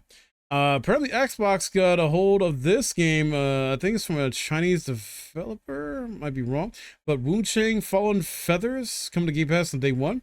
It's being published by Final Five Games. It's action RPG. Dude, Not that might much be is known. interesting in my line as well. Wu Hmm. Tang Fallen Feathers. It's a Souls like set in the late Ming Dynasty. Okay, so yeah, okay. Developer Lean Z Games. I'm not sure if that's a Chinese developer or not, but if it is, we're getting a lot more Chinese games, and I'm all for it. You know, really digging that. Not much is known. You said it's a Souls like though. It is coming to Game Pass, but it's also gonna be available on PS5 and Steam and Epic Game Store. It's coming next year, and yeah, it'll obviously be on Xbox Series X and S. So yeah, very cool. I love my action RPGs, love my Souls like, so I'm hoping this shapes up to really be good. I'll definitely be keeping an eye on it. Avowed got a new trailer and actually looks better than last time we saw, because I don't know if you saw the last gameplay stuff they showed off, but it was looking rough. And Yeah, it didn't look too great. this one actually looks like it's more polished now. This I think is coming out later this year. I think this guy's release date leaked as well. I think to be November. I forgot the Yeah, exact date. I think they got its release date leaked for being November as well. yeah, but that could So always change. Let's be honest. yeah, it will be on Game Pass. It's coming later this year. So I don't know what's going to happen, man, with Indiana Jones, where that's going to fall in, because if this is coming out November, like November and October are going to be stacked. Indiana Jones maybe makes sense to come out December at the latest if it's still coming out this year, or maybe September, because I don't know if you want to drop this in October or November, because they're November and October are looking really crazy right now. Yeah. Um, Autumn Fall. I think it's a new. Let's see. This is the It is from a the single Sniper player Elite. survival game set after a nuclear disaster in Great Mhm. Britain. This is from Rebellion, the Sniper Elite team and Zombie Army team. So very interested. I was curious because like I thought it was gonna be another Sniper Elite game initially or something, but then because it almost looked like it at first, but then no, they start delving into some like weird stuff and Adamfall. So they're doing a new IP. Yeah. I mean, it's And definitely interesting looking. I won't lie. It's definitely nice looking. yeah, so it looks like it's gonna be packed with color, deadly, dreamlike locations. It's a first-person survival action game. Sees players exploring a version of Britain plagued by nuclear waste. So this is due out on Xbox Game Pass, Xbox Series X and S, Xbox One, and PC in 2025. So it's gonna be on last gen console as well. So interesting. Okay, cool stuff there. And All I then can we got say is think Chernobyl, but yeah, able to live in. that's what it seems like. Yeah, yeah. Assassin's Creed Shadows we'll get into later on with the Ubisoft Forward. Yep. Stalker 2, Heart of Chernobyl, I think got its release date? Or no? No, yeah, it did. September 5th. This is also Yep. coming on Game Pass. I never played a Stalker series. I don't know about you. I haven't But played them. I want to play them, but from what I looked, they looked really nice. Like they looked yeah, interesting to play. like Stalker 2 especially kind of reminds me of Metro a bit. It has that look because of the fact that it's like nuclear fallout type thing, and Yeah, it deals with like around Chernobyl. yeah. So nuclear fallout is gonna give that look of like just empty buildings, like it's just a wasteland basically. Mm-hmm. But, But it's definitely like from what I've seen, they're definitely mm, interesting games and fun games. heck yeah, so definitely interested in that. Come on Game Pass, so I'll be checking it out at least, giving it a fair shot. Xbox, this is something I knew. Oh, sorry, go ahead. I would say with the Stalker 2 Heart of Chernobyl, with it being a huge borderless open world, well, honestly, borderless, there's Yeah, gonna be a border. Let's be fair. You're gonna yeah. only gonna be able to go so far. Um, like you're not gonna be like, oh, I'm in Chernobyl. Yeah, and just yeah, walk for fucking days until you reach America. Not gonna exactly, happen. exactly. But it has a non-linear story, so it's not just like, hey, go here, here, here, here, here, here, here. You're Hmm. done with the story. Yeah, So I like that kind of aspect that they're going with it as well. looking forward to that, and the environments, the gameplay, and it's like that I've seen so far. It's looking fantastic. This was something that was kind of sort of rumored or leaked or whatever as well. I kind of knew about new digital Xbox Series X console revealed. Nah, not really caring about that. They end off with Gears of War E-Day, which I think has you probably really excited. Oh, yeah. So we knew this was also sort of leaked out a couple days ahead of time. I knew there was gonna be a new Gears game. We weren't sure though if it was gonna be a sequel or a prequel. This apparently is a prequel taking place on the events of E-Day itself, because you said Judgment, even though it's a prequel, doesn't take place on E-Day. It takes still like after E-Day. So this is actually taking place on E-Day, and I read a report earlier. They're trying to focus on a more like horror theme for this one. How do you feel about that? Even though this has been So mostly like sci-fi. I'm sorry, what was that? I was getting the E-Day stuff. No, you're good. So I was reading earlier on IGN that the devs are trying to focus on more of like a horror aspect or more like horror vibes with this one compared It to other makes Gears sense games. with how it looks like, just for like the little cutscene blip that we got. It Yeah. makes sense in them wanting to do that, because you have to think, when E-Day happened, everyone Hmm. was terrified. Yeah. Like, that is it's not like, oh, E-Day has happened, it's been years, we're still fighting. No, Hmm. this is like everything hits the fan, and Hmm. everyone's panicking and trying Yeah. to survive. Yeah. So I'm liking the horror aspect that they're trying to go with it. Okay. But Judgment, however, it's set shortly after the Emergence Day event, but it's Hmm. following Lieutenant Damon Baird and his squad. Right. So we don't know anything of what's going on, like in E-Day with Marcus and Dom. Right. This is the story that's telling of that. Judgment, however, told of Baird's story when dealing with E-Day and like Okay. the events after, and like after E-Day, after the event and everything. Okay. This E-Day itself, because this is Judgment is after the Emergence Day, the E-Day event. E-Day itself is like explaining of like everything that happened Mhm. of the event. Like, And all I'm of the shit guessing, just went to hell. yeah, Basically. I'm guessing they're gonna have to have like a portion of the game, especially beginning parts, showcasing the events and factors that led up to it. Yep. It's So, most likely we're going to be getting a lot more lore dealing with E-Day, and I'm mm, really hoping for that. Because obviously there's most likely other media like books and things like that that yeah, will have the lore for you.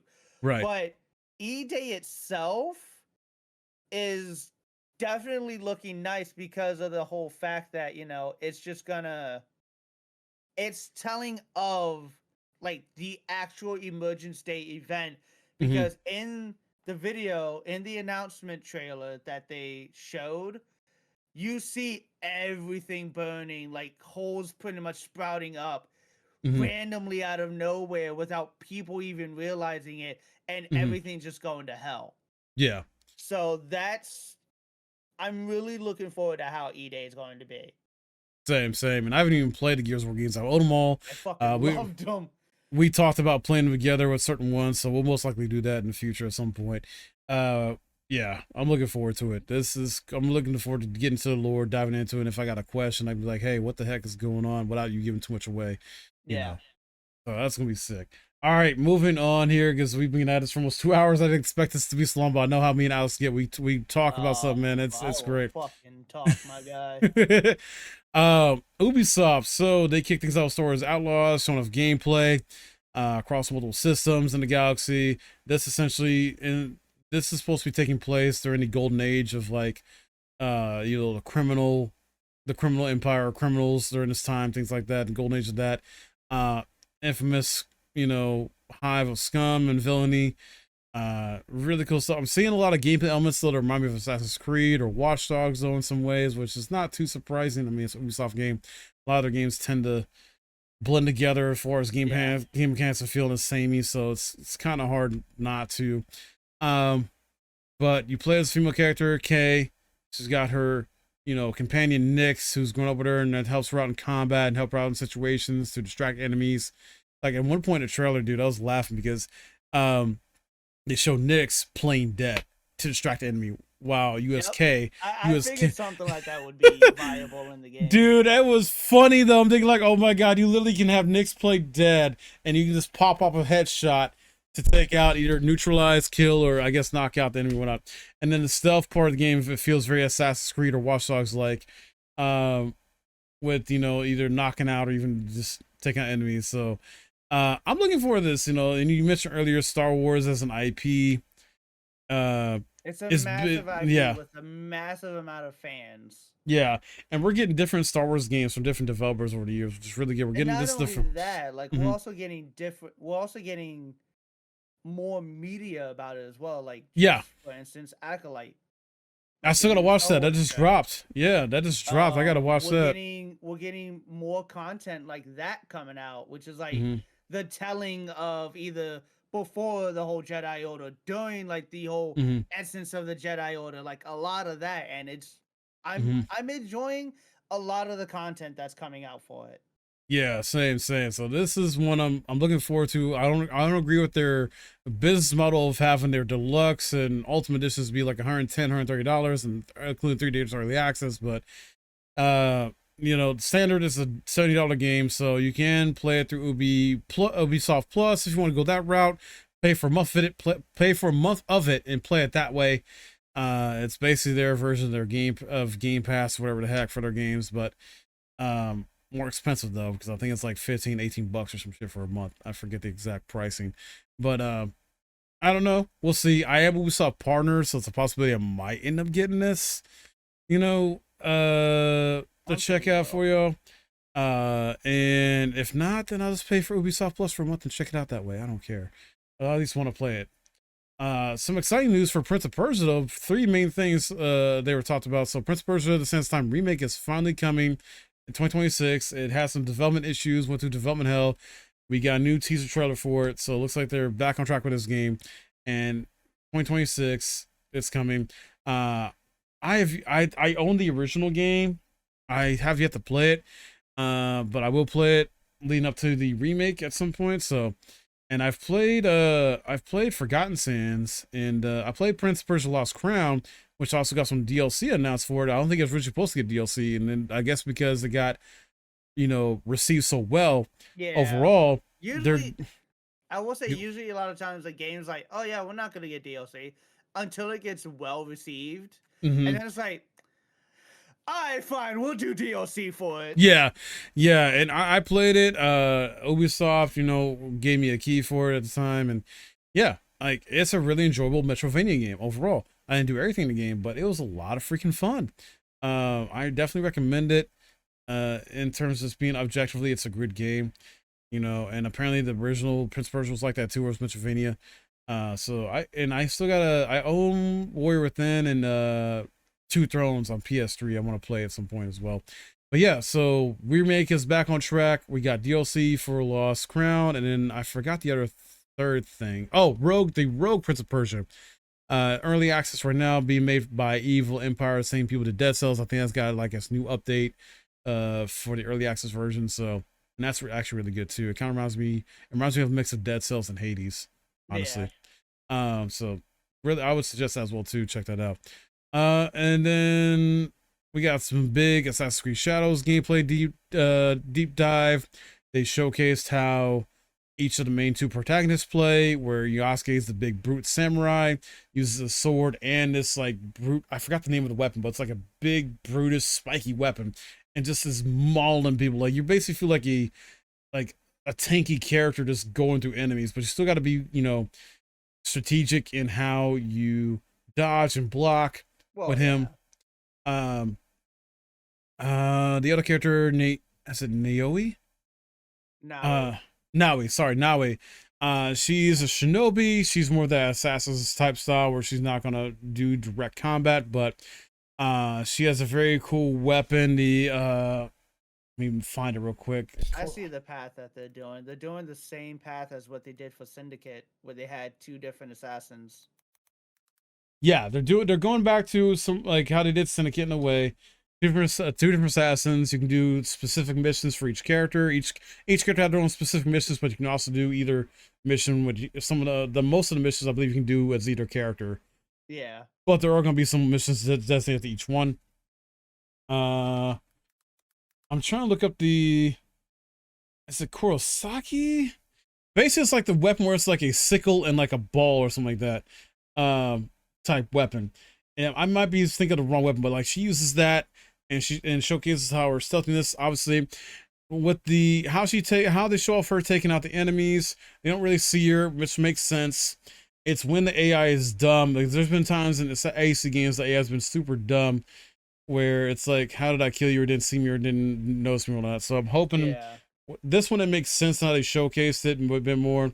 And the world's supposed to be like Origins, so hopefully it's not as bloated. I'm hoping they make it more dense. And there's seasons as well too. Like they're gonna give a full year of seasons in this game, and that's gonna factor in how you change the gameplay. Like the winter, the water's gonna be frozen. You can't go into pools or waters to swim to try and assassinate that way. You literally have to find other ways during the winter time, for example. So it's gonna be really cool, exciting stuff. I'm a big Assassin's Creed fan. Did you play any of them, or I don't know if you're really into Oh yeah, them? I've played them. Okay. I'm more a fan of the older ones though, like the action adventure linear style versus the open world RPG style it's become. But hopefully this isn't too bloated. Things like that. I'll do a deep dive video with more details on it on YouTube.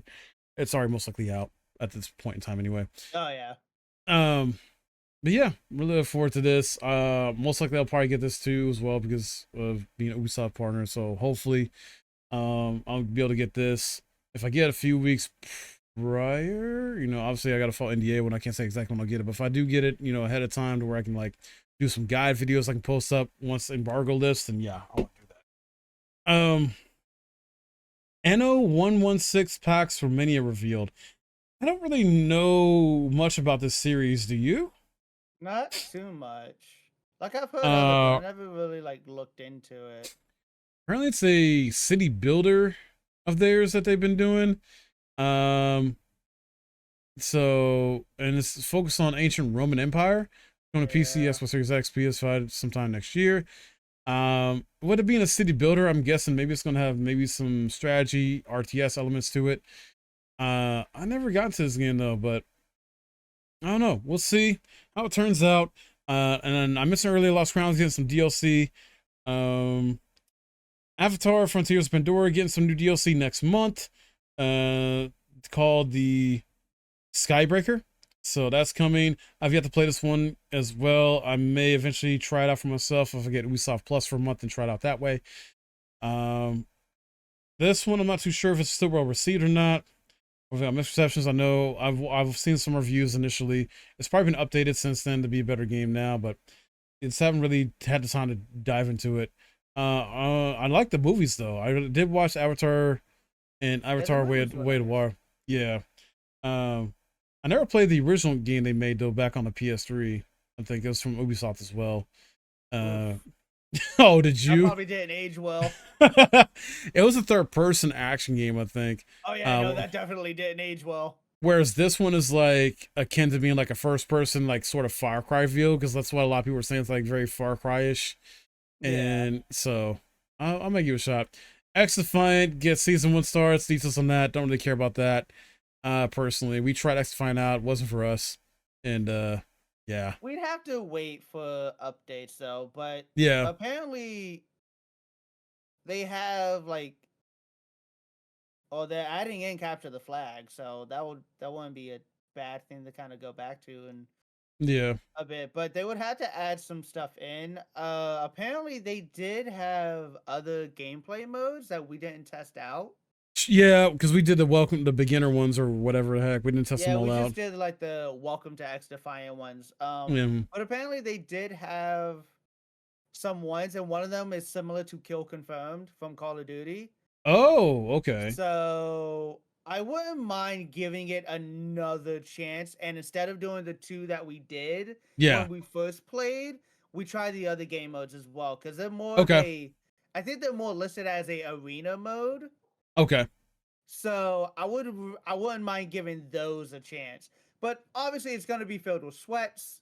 Yeah. As most first person FPS games like Call of Duty, X Defiant, games like that, they're gonna be filled with sweats. So it's not going to be like the greatest, Yeah. but it would at least give us another look Hopefully at the they balance game out of rather than weapons just too. those two that gives us Hmm. the Overwatch feel. Yeah. It gives us another look at the game to give us that'll probably give us a more Call of Duty feel at that point. Yeah. They're also gonna be adding three new weapons, one new map per month they're touting, so let's see if they actually stick to that. One new map per month, that's not a bad thing, but I would Yeah. want them to at least add in hardcore mode at some They point. they might. We'll see. That's They've something that would been definitely I mhm. put me back into the game if they added hardcore mode. Yeah. I think they're taking the fan feedback seriously. They're trying to, learn from it. They're gonna I'm gonna tell update it you right now, a consistently. lot of fans want the hardcore, so that way they can at Mhm. least pop a bullet or two off to kill Yeah. someone, rather than just being like, eh. Yeah. Okay, there's the entire clip. Let's reload. Okay, they're dead. Because even like I was watching Angry Joe talk about it, gives a review on like how they were talking about how snipers are the most OP weapon in the game right now. Oh yeah, I wouldn't doubt it. In any, And so that's the thing. Even in Call of Duty, because of the maps are so small, snipers are usually overpowered because you hmm don't get the glare, hmm usually because of how small the map is. And you can easily set up in a spot to where you see a lot of the map and just hmm start pinging people off and just yeah. go to town. Full reveal of season 1 is coming July 1st, but yeah, hopefully they keep updating in a good way and make it more team oriented, team focused, not just a sweaty like, oh, Oh no, pod. it's gonna be continuously sweaty. Like that's just how it's gonna go. Fair enough. If it's Um, from the developers, like the original developers of like Call of Duty and shit, it's gonna be sweaty. uh, I thought I read somewhere it's like a few. I think some are ex COD devs. I think some are ex Bungie devs too. Well, I'm I just saying, like with that yeah, being the case, it's gonna have that sweat feel to it gotcha. Yeah. because there's original devs from Call of Duty working hmm on it, hmm like ex devs from Call of Duty. Yeah. It's gonna have that sweat mode to it. Yeah. The last two things here, we got update on Crew Motorfest, Year 2 roadmap revealed, and Skull and Bones update. Two games I'm not really into. I tried the beta for Skull and Bones and like I didn't like it. And then the Skull and Bones update, the seasons, the PvP update trailer. They They really added in PvP. yeah, well the 5v5 PvP mode. Yeah, I thought PvP was already there, but I guess not. Well, I They're thought it was there as adding well. they're adding sea creatures, like they're adding a megalodon, they're adding a dragon you can take on, a flying dragon sea monster face off against, new 5v5 PvP mode. Um, like something that should have some stuff that probably should have been there already. Like I think, well, then again, I think the Kraken's in there. Maybe I think there was a Kraken there already. Oh, no, maybe that's Sea of Thieves. I don't know. Um, I don't know. Either way, it's not Black Flag, and a lot of people thought this was gonna be Black Flag, but on a like bigger That's the scale and thing. better. Like a lot of people were hoping for like a Black Flag essence of a game Yeah, and for it's Skull not and that. Bones, It's and we not didn't that. get that. And I understand, yeah, we can't get the exact thing, but like something close to it would have been nice. Yeah, you know it's crazy because this at one point this did have a single player campaign mode similar with Black Flag, would have like in sort of akin to Black Flag. They took that out. Their development. So I don't know what the hell. And now it is what it is now. Fucking stupid. Yeah, yeah. So I don't know. Maybe it'll add in that. Maybe we'll try to. My biggest issue is like you don't have the on land being like it is in Black Flag, like the swashbuckling. It's just like it's mainly about the piracy, naval combat stuff. It's like, bro, come on. No, No, like Skull and Bones, like you're supposed to have the swashbuckling. You're supposed Yeah, to have like that fight, not just ship to ship. No, you're a fucking pirate. You're exactly. supposed to have the fights, the swashbuckling on Yeah, ships, on yeah, land. You're supposed to have that. yeah. What the fuck? No, they don't really have it, and there's still none that like. That's And stupid. then, Yeah, no, that's still yeah, that game's still a no for me then. so, yeah, same. And like when you do go on the land, it's mainly you're just talking to NPCs, either get more quests or like upgrade your All right, ship by Sea of buying Thieves, stuff. get the fuck out of here. Yeah, basically, yeah. You're going on land to talk to NPCs to either shop, get new quests, or buy new stuff for your ship, or upgrade your ship that way, and things like that. Or All right, even when Sea of you're, Thieves, you can get the fuck out of here. and We then don't need even another one of you. yeah, and then even when I play the beta or whatever, when it comes to collecting items, like they had this little weird mini game of how to saw a tree, but you're still in your ship. You're not. It's just so stupid. Okay, Sea of Thieves, you're drunk. Get the fuck out of here. So yeah, it's just stupid, dude. But we that's about all three events. We covered in about 2 hours, guys, and reviewed them to give us the thoughts. So Well, we yeah, covered the main 3 events because let's be yeah, honest, State of Play was trash. yeah. That was not really good overall. Y'all can fight me on this. I don't care. State of Play was fucking hot garbage compared to everything else. Even Yeah, to fucking Ubisoft Forward, hot garbage. I some ornaments was like Astrobot looked cool though, and but not And much. the We're getting fucking some. Bloodborne fucking thing you get with it. Oh god, they just keep torching us with that Bloodborne shit, man. They do. Oh, they hate us Bloodborne fans. Oh my god. Um, Concord did not look all that great. Yeah. I don't know what Sony's thinking, but so I don't know. I don't know. State of play. We're not. Yeah, I didn't want to go into that. So we at least want to cover this month. Next month we'll figure out what to cover. Like I said, this may We'll find go into something. this may go on to YouTube towards the end of the month, like the last week of the month sometime. But initially, this will go on exclusively on the Patreon, like within the first 2 weeks. And so expect this between like around the middle of the month on Patreon. We'll give special Patreon shout outs to at least one person. For those that do subscribe to the tier 2, tier 3 level and things like that. And then, yeah, I may most likely put this on YouTube as well. So if you want to become a patron, if you watch this on YouTube, links in the description for that. And I will be updating it as I need to. Things may change. So right now, the tiers and perks are what they are right now. This could change based on your guys' feedback in the future. So keep that in mind. But thank you, Alex. Thank you, Alex. And stay tuned for more. We'll be doing some more of this. This will be a monthly thing. So if you like our honest feedback, if you like the, different perspectives that Alex brings, you want to make sure you're checking these out. All right. See you next time.